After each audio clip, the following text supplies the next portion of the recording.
سورہ نحل کی آیت نمبر 120، سورہ نحل کا 16واں رکوع اور 14ویں پارے کا 22واں رکوع۔ اللہ رب العالمین نے ارشاد فرمایا، ان ابراہیم کان امتا قانتا للہ حنیفا، بے شک ابراہیم ایک امت تھے، اللہ کے فرمانبردار اور سب سے جدا تھے۔ کانا امتن، ایک امت تھے، ایک امام تھے، یعنی یہاں پر حضرت ابراہیم علیہ السلام کو امت کہا گیا، امام کہا گیا۔ آپ نیک خصائل، پسندیدہ اخلاق اور حمیدہ صفات کے جامع تھے، یعنی اللہ تعالیٰ نے اچھے اچھے اخلاق، پیاری پیاری خوبیاں اور اچھی اچھی خصلتیں آپ میں جمع فرما دیں، یعنی گویا کہ آپ ایک فرد تھے لیکن آپ میں امت کی خوبیاں تھیں، اور آپ امام تھے کہ لوگوں نے آپ کی پیروی کی اور ان خوبیوں سے وہ مالا مال ہوئے۔ حنیفہ، سب سے جدا، یعنی دین اسلام پر قائم تھے اور ہر باطل سے جدا تھے۔ وَلَمْ يَكُ مِنَ الْمُشْرِكِينَ، اور مشرک نہ تھے۔ اس میں کفار قریش، کفار مکہ کو تنبیہ کی گئی جو اپنے آپ کو دین ابراہیمی پر سمجھتے تھے اور شرک کرتے تھے، تو فرمایا گیا کہ حضرت ابراہیم علیہ السلام تو مشرک نہ تھے۔ شاکرا لانعمہ، اللہ کے احسانوں پر شکر کرنے والے تھے، اللہ نے جو نعمتیں دی اس پر وہ شاکر تھے۔ زبان سے شکر کرنا، دل میں شکر کرنا، اللہ کی نعمتوں کی قدر کرنا، گناہوں سے بچنا، یہ شکر ہے، اللہ کی فرمانبرداری کرنا۔ اجتباہ، اللہ نے انہیں چن لیا، اللہ نے انہیں نبوت عطا فرمائی، اپنا خلیل بنایا۔ وَهَدَاهُ إِلَى صِرَاطٍ مُسْتَقِيمٍ، اور انہیں سیدھی راہ دکھائی۔ وَآتَيْنَاهُ فِي الدُّنْيَا حَسَنًا، اور ہم نے انہیں دنیا میں بھلائی دی۔ جو اللہ کا شکر ادا کرتا ہے، فرمانبردار ہوتا ہے، تو اللہ تعالیٰ دنیا بھی اس کی اچھی کر دیتا ہے، ہر چیز میں اس کے لیے سکون اور برکتیں ہوتی ہیں۔ اللہ تعالیٰ فرماتا ہے وَآتَيْنَاهُ فِي الدُّنْيَا حَسَنًا، اور ہم نے ابراہیم کو دنیا میں بھلائی دی، رسالت دی، نبوت دی، مال دیے، اولاد دی، آپ کی اچھی تعریفیں کی گئیں اور آپ کو قبول عام فرمایا، یعنی ہر کوئی آپ کی عظمت اپنے دل میں رکھتا ہے، محبت رکھتا ہے۔ مسلمان بھی آپ سے محبت کرتے ہیں، یہودی عیسائی بھی کرتے ہیں، عرب کے مشرکین بھی آپ کی عظمت کے قائل ہیں۔ وَإِنَّهُ فِي الْآخِرَةِ لَمِنَ الصَّالِحِينَ، اور بے شک وہ آخرت میں شایان قرب ہے، یعنی اللہ تعالیٰ نے آخرت میں انہیں خاص قرب عطا فرمایا ہے۔ ثُمَّ أَوْحَيْنَا إِلَيْكَ، پھر ہم نے آپ کی طرف وحی بھیجی، اے محبوب صلی اللہ علیہ وسلم، ہم نے آپ کی طرف وحی بھیجی، ان اتبع ملت ابراہیم حنیفا، کہ آپ دین ابراہیم کی پیروی کریں جو ہر باطل سے جدا تھے۔ وما کان من المشرکین، اور ابراہیم مشرک نہ تھے۔ یہاں یہ فرمایا گیا کہ آپ دین ابراہیمی کی پیروی کریں، تو پیروی سے مراد یہ ہے کہ ابراہیم علیہ السلام کے جو عقائد ہیں اور جو ان کے دین کے اصول ہیں، ان میں موافقت کریں۔ دیکھیں، ہر نبی نے جو دعوت دی ہے وہ اسلام کی دعوت ہے، لیکن ہر نبی کے شریعت کے اصول مختلف ہیں۔ کسی میں شریعت کا انداز اور شرعی احکام کچھ ہیں، کسی میں کچھ ہیں، لیکن حضرت ابراہیم علیہ السلام کی جو شریعت کے اصول ہیں نبی اکرم صلی اللہ علیہ وآلہ وسلم کی جو شریعت کے اصول ہیں وہ ایک ہی ہیں. تو یہاں اتباع سے مراد یہ ہے کہ آپ ان کے عقائد اور اصول دین میں موافقت کریں. سید عالم صلی اللہ علیہ وآلہ وسلم کو اس اتباع کا حکم کیا گیا. اس میں آپ کی عظمت، منزلت اور رفعت درجات کا اظہار ہے کہ آپ کا دین ابراہیمی کی موافقت فرمانا حضرت ابراہیم علیہ السلام کے لیے ان کے تمام فضائل اور کمالات میں سب سے اعلیٰ فضل و شرف ہے، کیونکہ آپ اکرم الاولین والآخرین ہیں. یعنی نبی اکرم صلی اللہ علیہ وآلہ وسلم سارے نبیوں کے سردار ہیں اور اللہ کے محبوب اعظم ہیں. کائنات پوری اللہ نے آپ کے صدقے میں پیدا فرمائی، آپ کے لیے بنائے. تو نبی اکرم صلی اللہ علیہ وآلہ وسلم نے جب دین ابراہیمی کی موافقت کی تو یہ حضرت ابراہیم علیہ السلام کے لیے بہت بڑا اعزاز ہے. جیسا کہ صحیح حدیث میں وارد ہوا، تمام انبیاء اور ساری مخلوق سے نبی اکرم صلی اللہ علیہ وسلم کا مرتبہ افضل و اعلیٰ ہے. انما جعل السبت علی الذین اختلفوا فیہ، ہفتے کو انہی پر رکھا تھا جو اس میں مختلف ہو گئے.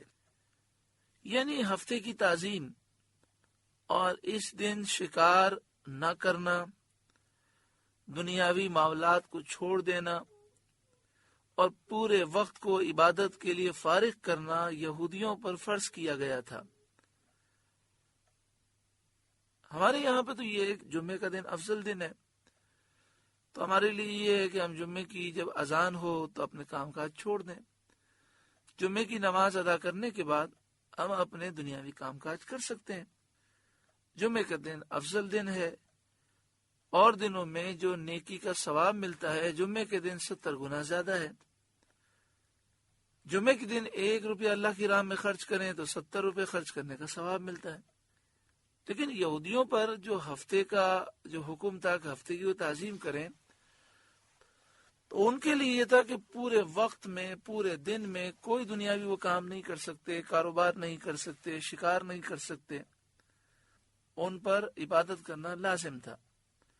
اس کا واقعہ اس طرح ہوا تھا کہ حضرت موسیٰ علیہ السلام نے انہیں جمعے کے دن کی تعظیم کا حکم فرمایا تھا اور ارشاد کیا تھا کہ ہفتے میں ایک دن اللہ تعالیٰ کی عبادت کے لیے خاص کرو، اس دن میں کچھ کام نہ کرو، اور وہ جمعے کا دن ہے. تو یہودیوں نے اس دن میں اختلاف کیا اور کہا کہ وہ دن جمعے کا نہیں بلکہ ہفتے کا ہونا چاہیے. صرف چند لوگ ایسے تھے جو حضرت موسیٰ علیہ السلام کے حکم پر جمعے پر راضی ہو گئے تھے. اللہ تعالیٰ نے یہودیوں کو ہفتے کی اجازت دے دی، اور پھر اللہ تعالیٰ نے انہیں ابتلا میں ڈال دیا. یعنی یہ فرمایا کہ تم اب دنیاوی کام نہیں کر سکتے، شکار تمہارے لیے حرام ہے، کاروبار کرنا ہفتے کے دن حرام ہے. جو لوگ جمعے پر راضی ہو گئے تھے وہ تو فرمانبردار رہے، اور انہوں نے ہفتے کے دن اپنے کاروبار بند رکھے اور شکار سے انہوں نے اپنے آپ کو دور رکھا. باقی لوگ صبر نہ کر سکے، انہوں نے شکار کیے، جس کی وجہ سے انہیں بندر بنا دیا گیا.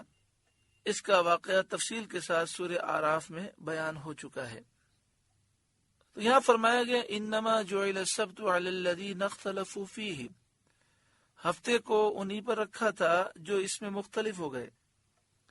وَإِنَّ رَبَّكَ لَيَحْكُمُ بَيْنَهُمْ يَوْمَ الْقِيَامَةِ فِيمَا كَانُوا فِيهِ يَخْتَلِفُونَ، اور بے شک تمہارا رب قیامت کے دن ان میں فیصلہ کر دے گا جس بات میں اختلاف کرتے تھے. اس طرح فیصلہ ہوگا کہ جو فرمانبردار ہوں گے اللہ انہیں نعمتیں، ثواب اور جنت کی بہاریں عطا فرمائے گا، اور جو گناہگار ہوں گے اللہ ان پر عذاب نازل فرمائے گا اور انہیں جہنم میں داخل فرمائے گا. ادعو الی سبیل ربک بالحکمہ، اپنے رب کی راہ کی طرف بلائیں حکمت کے ساتھ یعنی پکی تدبیر کے ساتھ، والموعظۃ الحسنہ اور اچھی نصیحت کے ساتھ۔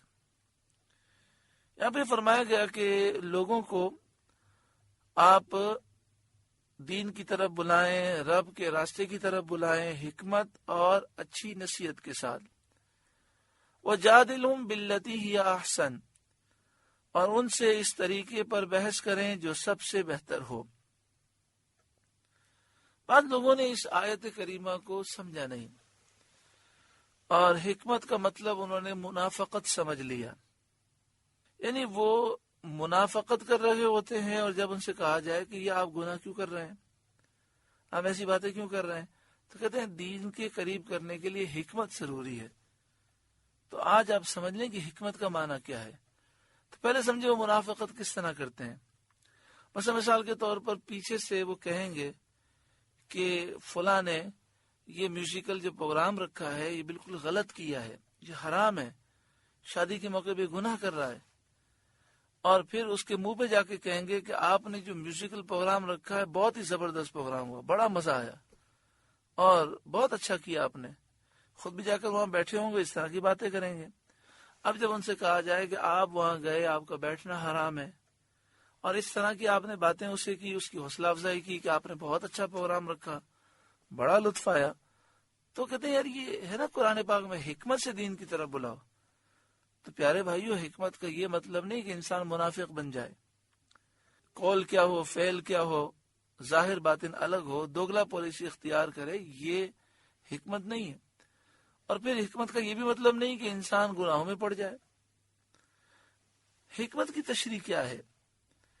تو اعلیٰ حضرت امام اہل سنت نے حکمت کا ترجمہ کیا پکی تدبیر، یعنی مضبوط طریقہ۔ اور مفسرین فرماتے ہیں کہ پکی تدبیر حکمت سے مراد ہے وہ مضبوط دلیل جو حق کو واضح کر دے اور باطل کو واضح کر دے اور شبہات اور شک کو دور کر دے۔ بعض مفسرین نے فرمایا کہ مضبوط دلیل جو حق کو واضح کر دے اور شبہات کو دور کر دے وہ قرآن پاک ہے۔ تو حکمت سے مراد قرآن ہے۔ قرآن پاک کے ذریعے نصیحت کرو، ایسی دلیل کے ذریعے نصیحت کرو کہ ان پر یہ واضح ہو جائے کہ یہ حق ہے اور یہ باطل ہے۔ یہ حکمت کا مطلب نہیں کہ کسی کو دین کی طرف لانے کے لیے گناہ کرنا شروع کر دو، یا حقیقت کچھ ہو اور منہ پہ کچھ کہنا شروع کر دو۔ والموعظۃ الحسنہ، اور اچھی نصیحت۔ اچھی نصیحت سے مراد یہ ہے کہ انہیں کسی کام کی ترغیب بھی دو اور ترہیب بھی دو، یعنی یہ بتاؤ کہ نماز پڑھنے کے یہ فوائد ہیں اور نہیں پڑھیں گے تو یہ نقصانات ہیں۔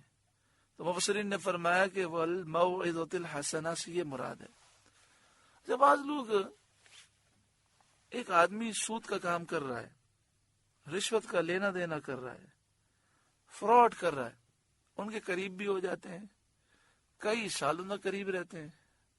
جب ان سے کہا جب ان کو سمجھائیں تو کہتے ہیں آپ کو پتہ نہیں ہے دین کو حکمت سے پھیلانا ہے۔ تو حکمت کا یہ معنی بھی نہیں ہے کہ ہم حق بات کہیں نہیں، ہاں یہ ضرور ہے کہ حق بات کہیں، لیکن کہنے کا انداز اچھا ہونا چاہیے، تنہائی میں پیار محبت سے سمجھائیں۔ یہ تو نہیں کہ انسان حق بات کو کہنا چھوڑ دے اور کہے کہ یہ حکمت ہے۔ وَجَادِلْهُمْ بِالَّتِي هِيَ أَحْسَنُ، اور ان سے اس طریقے پر بحث کرو جو سب سے بہتر ہو۔ بہتر طریقہ کیا ہے؟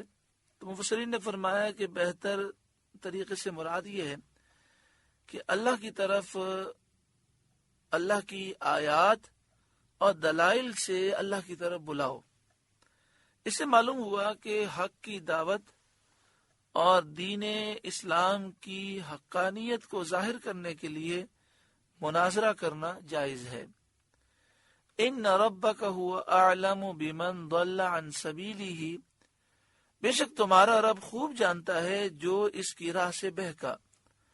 وہو اعلم بالمہتدین، اور وہ خوب جانتا ہے ہدایت یافتہ لوگوں کو، جو راہ والے ہیں ان کو بھی خوب جانتا ہے۔ وَإِنْ عَاقَبْتُمْ فَعَاقِبُوا بِمِثْلِ مَا عُوقِبْتُمْ بِهِ، اور اگر تم سزا دو تو ویسی سزا دو جیسی تکلیف تمہیں پہنچائی تھی. یعنی اگر تم کسی سے بدلہ لو تو جتنا اس کا جرم ہے ویسی ہی سزا دو، اس سے زائد سزا اسے نہ دو. اول تو یہ کہ انسان معاف کر دے. اگر معاف نہیں کرتا اور شریعت کے حدود میں رہ کر بدلہ لیتا ہے تو جتنا اس نے ظلم کیا ہے اتنا ہی اس کا بدلہ لیا جائے گا. وَلَئِن صَبَرْتُمْ، اور اگر تم صبر کرو اور انتقام نہ لو، لَهُوَ خَيْرٌ لِلصَّابِرِينَ، تو بے شک صبر والوں کو صبر سب سے اچھا ہے. وَاصْبِرْ، اور اے محبوب آپ صبر کریں. وَمَا صَبْرُكَ إِلَّا بِاللَّهِ، اور آپ کا صبر اللہ ہی کی توفیق سے ہے. وَلَا تَحْزَنْ عَلَيْهِمْ، اور اے محبوب ان کا غم نہ کھائیں. یعنی یہ ایمان نہیں لاتے تو آپ غم نہ کریں. وَلَا تَكُ فِي ضَيْقٍ مِّمَّا يَمْكُرُونَ، اور ان کے فریبوں سے دل تنگ نہ ہو. یعنی یہ جو مکر و فریب آپ کے خلاف کرتے ہیں آپ غمگین نہ ہو، کیونکہ ہم آپ کے مددگار ہیں، ناصر ہیں، معین ہیں. ان اللہ مع الذین اتقوا، بے شک اللہ ان کے ساتھ ہے جو اللہ سے ڈرتے ہیں. والذین هم محسنون، اور اللہ ان کے ساتھ ہے جو نیکیاں کرتے ہیں. یعنی جو اللہ سے ڈرنے والے ہیں، نیکوکار ہیں، اللہ ان کے ساتھ ہے تو اللہ ضرور مدد فرمائے گا. اللہ رب العالمین ہمیں ان نصیحتوں پر عمل کی توفیق عطا فرمائے، دین کو صحیح سمجھنے کی توفیق عطا فرمائے، اور رب العالمین ہمارا سینہ قرآن کے نور سے روشن منور فرمائے. سورہ نحل کا 16واں رکوع مکمل ہوا. الحمدللہ سورہ نحل مکمل ہوئی اور 14واں پارہ بھی مکمل ہوا. اللہ تعالی کلام پاک کی نصیحتوں سے ہمارے قلوب کو روشن فرمائے، اور رب العالمین ہمیں دونوں جہاں میں سلامتی اور کامیابی نصیب فرمائے. آمین بجاہ سید المرسلین صلی اللہ علیہ وآلہ وسلم.